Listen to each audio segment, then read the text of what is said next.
بسم اللہ الرحمن الرحیم۔ السلام علیکم دوستو، کہتے ہیں کہ ایک مرتبہ حضرت ابراہیم خواص رحمۃ اللہ علیہ ایک بزرگ تھے، ایک اللہ والے تھے، کہیں جنگل میں جا رہے تھے۔ ایک عیسائی پادری نے بھی ان کو کہا کہ مجھے بھی اپنے ساتھ لے چلو۔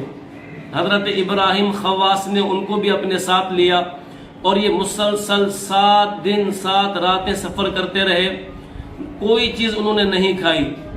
7 دنوں کے بعد اس عیسائی پادری نے حضرت ابراہیم خواص سے کہا کہ اے محمدی، کچھ اپنی فتوحات دکھاؤ، مسلسل 7 دن ہو گئے کچھ کھایا پیا نہیں ہے۔ کہتے ہیں کہ حضرت ابراہیم خواص نے دعا مانگی اللہ سے، تو اللہ پاک نے ان کے لیے ایک دسترخوان کا انتظام فرمایا جس میں گوشت، روٹی، کھجور اور پانی وغیرہ رکھا ہوا تھا۔ انہوں نے کھایا اور اللہ کا شکر ادا کیا اور پھر آگے کی منزل کی طرف رواں دواں ہو گئے۔ کہتے ہیں کہ مسلسل 7 دن تک چلتے رہے تو حضرت ابراہیم خواص نے سوچا کہ اب کہیں ایسا نہ ہو کہ عیسائی پادری دوبارہ مجھ سے کہہ دے، اس سے پہلے کہ وہ مجھے کہے میں اس سے کہہ دیتا ہوں کہ اب آپ اپنی فتوحات دکھاؤ۔ کہتے ہیں کہ حضرت ابراہیم خواص نے اس عیسائی پادری سے کہا کہ اب تم اپنی فتوحات دکھاؤ، پہلے میں نے اپنی فتوحات دکھائیں، اب آپ دکھاؤ۔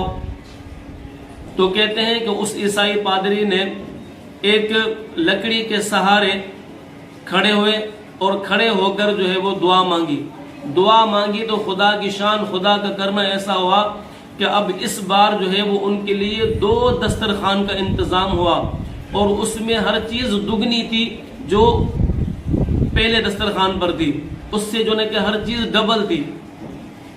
وہ بزرگ اللہ والے ابراہیم خواص وہ رنجیدہ ہوئے، بڑے دکھی ہوئے کہ یار یہ عجیب بات ہے کہ جب میں نے دعا مانگی تو میرے لیے ایک دسترخوان کا انتظام ہوا اور ایک عیسائی پادری نے جب دعا مانگی تو اس کے لیے 2 دسترخوانوں کا انتظام ہوا، تو انہوں نے کھانا کھانے سے انکار کر دیا۔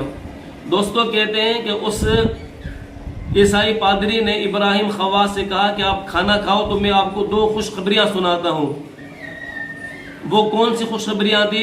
وہ عیسائی پادری بتانے لگا کہ پہلی خوشخبری تو یہ ہے کہ میں کلمہ پڑھتا ہوں، اشہد ان لا الہ الا اللہ و اشہد ان محمد رسول اللہ۔ کلمہ پڑھ کر وہ عیسائی پادری مسلمان ہو گیا، سبحان اللہ۔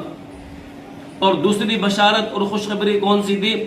دوسری خوشخبری یہ تھی کہ وہ عیسائی پادری ابراہیم خواص جو بزرگ تھے اس کو کہنے لگا کہ یہ جو 2 دسترخوان جو اللہ نے نازل کیے ہیں، اللہ نے ہمارے لیے جو انتظام کیا ہے، اس کی بھی ایک حقیقت ہے، وہ یہ ہے کہ میں نے آپ کے واسطے سے میں نے دعا مانگی کہ یا اللہ، اس محمدی کا اگر تیرے ہاں کوئی مقام اور مرتبہ اور رتبہ ہے تو اس کے صدقے ہمارے لیے کھانے کا انتظام فرما۔ تو یہ بھی تمہارے ہی صدقے اللہ نے کھانے کا انتظام فرمایا ہے اور 2 دسترخوان نازل کیے ہیں۔ تو دوستو، ہمیشہ اللہ کی ذات پر یقین ہونا چاہیے۔ جب بھی کسی چیز کی ضرورت پڑے براہ راست اللہ سے مانگنا چاہیے، اللہ کی ذات کا دل میں پکا یقین ہونا چاہیے۔ انشاءاللہ ملیں گے مزید ویڈیو کے ساتھ، تب تک کے لیے اجازت دیں۔ اللہ نگہبان۔